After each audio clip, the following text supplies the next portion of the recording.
Want to give your photo the timeless look of an oil painting? Let's turn it into a work of art with a classic hand-painted feel.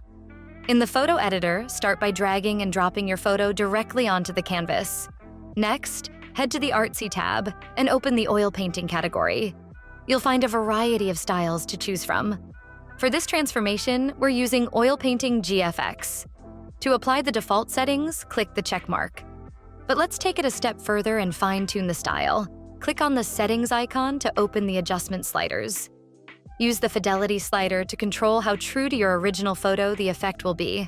Lower values create bold, expressive brushstrokes, while higher values preserve more detail for a refined finish.